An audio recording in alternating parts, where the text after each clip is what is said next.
कुरल काव्य में समझा रहे हैं कार्य संचालन की पद्धति जो है, ओहो, जो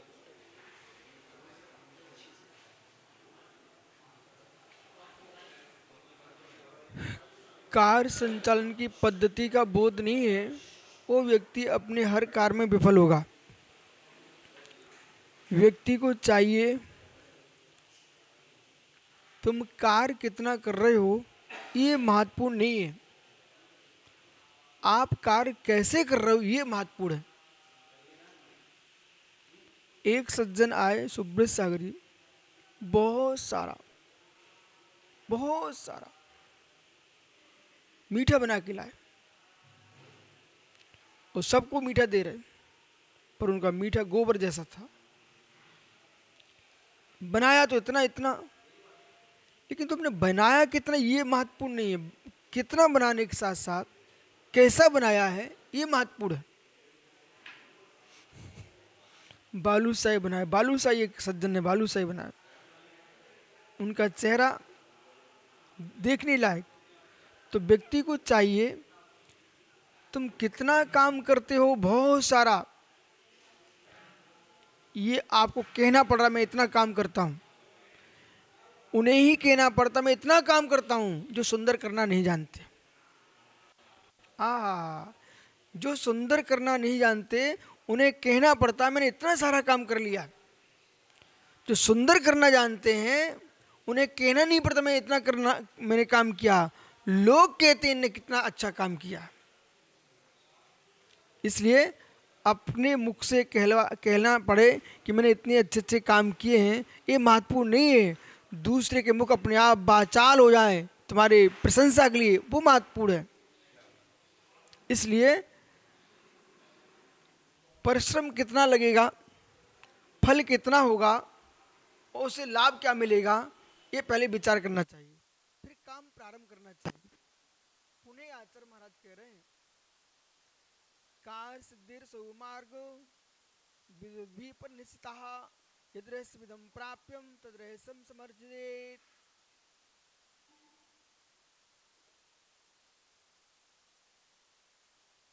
कोई भी अच्छा काम करना चाहते हो तो सबसे पहले आवश्यकता है उस श्रेष्ठ कार्य को श्रेष्ठ करने वाले लोग कौन है। कोई भी अच्छा काम करना चाहते हो, श्रेष्ठ कार्य करना चाहते हो तो ये अन्वेषण करना चाहिए कि श्रेष्ठ कार्य को श्रेष्ठ रूप से करने वाले लोग कहाँ हैं। तो तद विषय के जो श्रेष्ठ ज्ञाता हैं, विशेषज्ञ हैं, उन लोगों से सलाह ले लेना चाहिए। जो व्यक्ति सलाह लेने में अपनी हीनता मानता है उसे कार्यहीन होगा। कुछ ऐसे लोग हैं अहंकारी, दम्भी रहते हैं, वे सलाह नहीं लेना चाहते किसी की। अरे सलाह दो प्रकार की होती है, आंखों से देख के होती है, कानों से सुन के भी होती है और मुख से पूछ के भी होती है। तो तीन प्रकार की सलाह में से आपको पहली सलाह देख के ले करना चाहिए, ये अपनी निजी चल रही है। फिर सुनी सुनाई सलाह ले लेना चाहिए। जब दो बातें आपको जमने लग जाएं फिर उसको एक बार पूछ लेना चाहिए नियतता के लिए। जैसे हमारे आगम में लिखा है 5 प्रकार के स्वाध्याय में प्रक्षना नाम का स्वाध्याय होता है।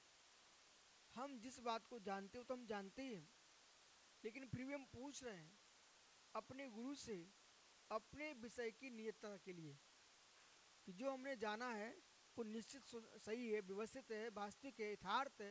इसलिए प्रक्षना स्वाध्याय करना चाहिए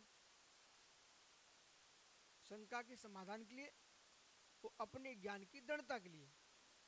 शंका के समाधान के लिए, अपने ज्ञान की दृढ़ता के लिए कि जो हम सोच रहे हैं वो बराबर है, जो हमने समझा वो सही है।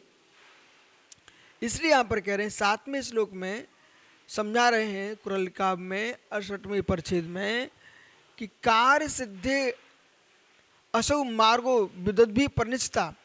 कार्य की सिद्धि में विद्युत भी विद्वानों के द्वारा परिनिष्ठा निश्चित कर लेना चाहिए। जिस कार्य के जो विद्वान है उस कार्य लिए किसी काम में सफलता प्राप्त करने का यही मार्ग है। क्या कह रहे वो, कार्य सिद्धिर असौ मार्गो, कार्य सिद्धि में यही मार्ग है, असौ मार्गो कार्य सिद्धि में यही मार्ग है। सुनो अंकुर, किसी भी कार्य को सिद्ध करना चाहते हो तो उस कार्य के जो विद्वान ज्ञाता है उनसे सलाह लेना चाहिए। ये वकील है, इंजीनियर है, डॉक्टर है, वैद्य है, अध्यापक है, ये सब क्या है? गुरु हैं, सब सलाह देने के वाले लोग हैं।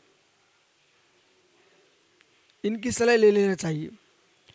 और आपसे बड़ा राजनेता है, धर्म नेता है, उनकी सलाह ले लेना चाहिए।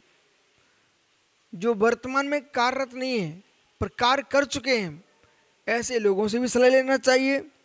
जो कार्यरत भी नहीं है, कार्य कर भी नहीं चुके, पर कार्य की प्रणाली को जो पढ़ चुके हैं, ऐसे लोगों से भी सलाह लेना चाहिए।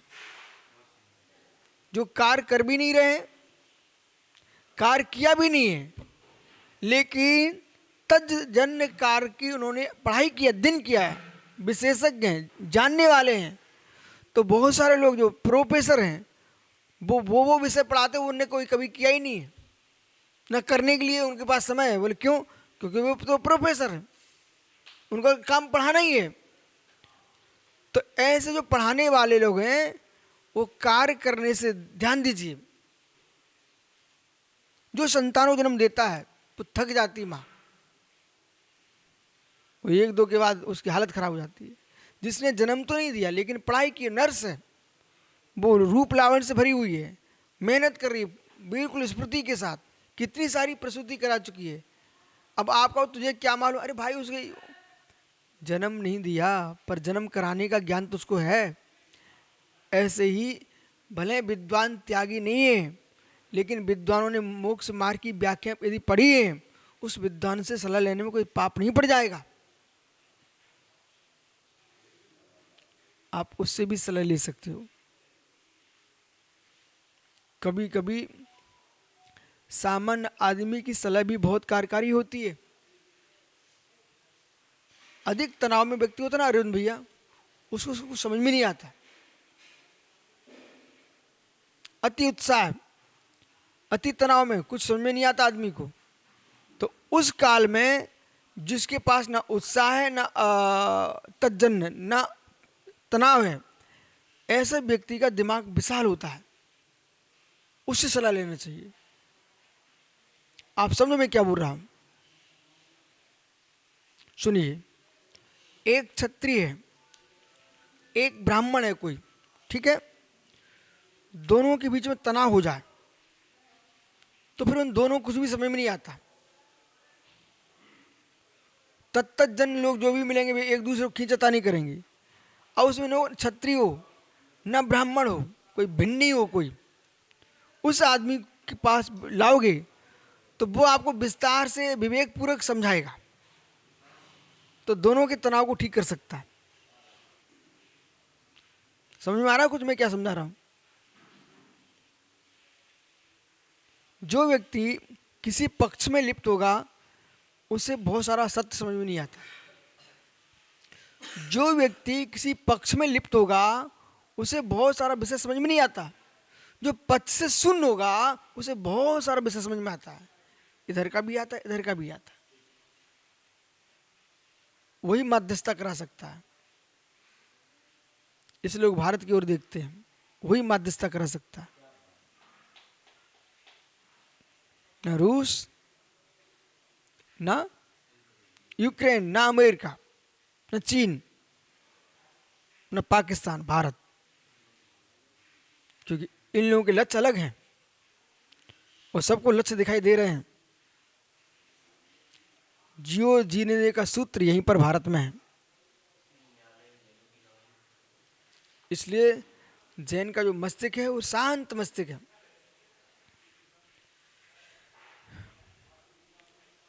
कार्य क्षेत्र तो कार्य सिद्धि असौ मार्गो, क्या सुंदर बात की। कार्य की स्थिति में यही मार्ग है। यदि रहस्यदम प्राप्य, जो रहस्य विद है, ऐसा नहीं, ये भी ध्यान रखना चाहिए, जो स्वयं कुछ भी जानते ही नहीं है उनसे सलाह लेने मत जाना।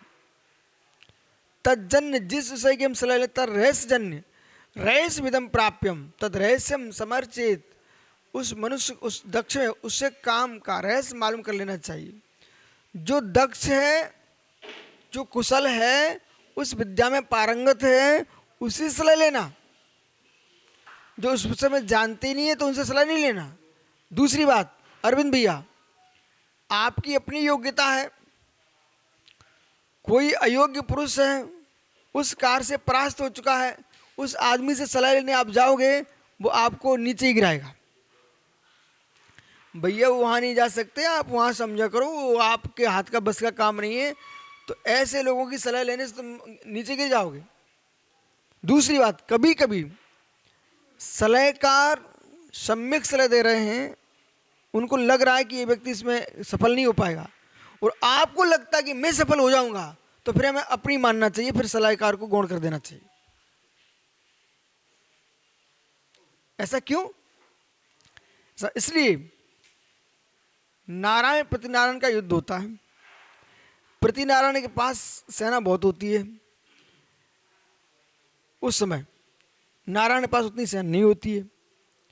तब भी चक्रतन प्रतिनारायण के पास होता है, नारायण के पास नहीं होता।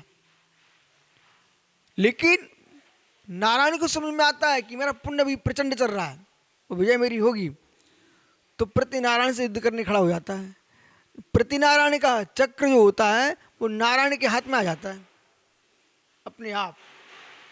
जैसे वो छोड़ता है प्रतिनारायण नारायण को मारने के लिए चक्र, वो चक्र घूम करके और नारायण की अंगुली हाथ में आ जाता है। तो ये है पुण्य पाप का तमाशा। कभी कभी जो कार्य आपको बहुत दुष्कर लग रहा था, पर पुण्यात्मा के लिए वही कार्य सामान्य हो जाता है। इसलिए उचित समय पर उचित सलाह लेना श्रेष्ठ है, ऐसा जानना चाहिए। बने ही बस ताम्याति न गजे ने मज गजो यथा कार्तधीदाम कार्यम कारण साध्य। बहुत बढ़िया।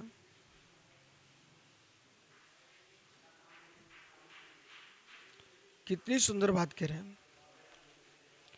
युद्ध भूमि में युद्ध चल रहा है। रवि, निसंग सार कहाँ है? युद्ध भूमि में युद्ध चल रहा है, युद्ध भूमि में युद्ध चल रहा है। बोले पदाती पदाती से युद्ध करते हैं, घोड़वाले घोड़वाले से युद्ध करते हैं, समझ में आ रहा कि नहीं? हाथी वाले हाथी से युद्ध करते हैं। ऐसा नहीं है सामने वाला जो सुबट है वो हाथी पर बैठा हुआ है, हाथी से वार कर रहा है, और तुम जमीन पर चल रहे हो और उससे लड़ने आओगे तो तुम्हारा क्या होगा? हाथ जल थल नभ तीनों सेना अपने अपने लोगों से युद्ध करते हैं।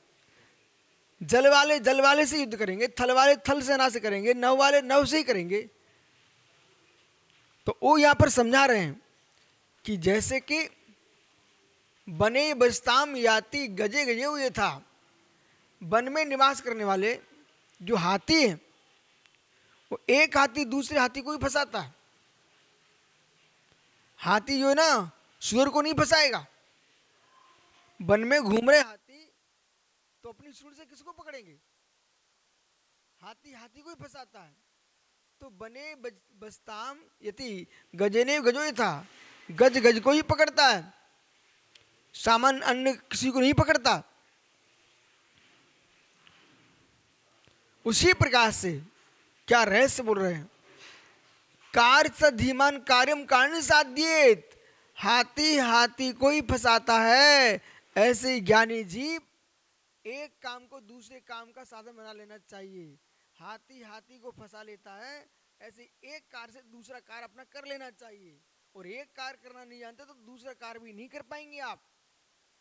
धन से धन बढ़ता है, यश से यश बढ़ता है, और संयम से संयम बढ़ता है, परिचय से परिचय बढ़ता है, विवेक से विवेक बढ़ता है। तो ये हाथी से हाथी फंसाया जाता है। समझ में आ रहा प्रणव? इसलिए विवेक पूर्वक कार्य करना चाहिए। अल्प व्यय होता हो लाभ बहुत होता हो तो कर लेना चाहिए, और व्यय बहुत हो अल्प लाभ हो ऐसे काम नहीं करना चाहिए। और जिसमें व्यय और हानि तो ठीक है, यश का नाश होता वो बिल्कुल भी नहीं करना चाहिए। अब किसी ने बोल दिया शराब का ठेका ले लो करोड़पति बन जाओगे, तुम भीख मांग लेना लेकिन शराब का ठेका नहीं लेना, जिससे दे कुल की छवि नष्ट हो, धर्म की छवि नष्ट हो, ऐसे पैसे से क्या प्रयोजन। ठीक है ना।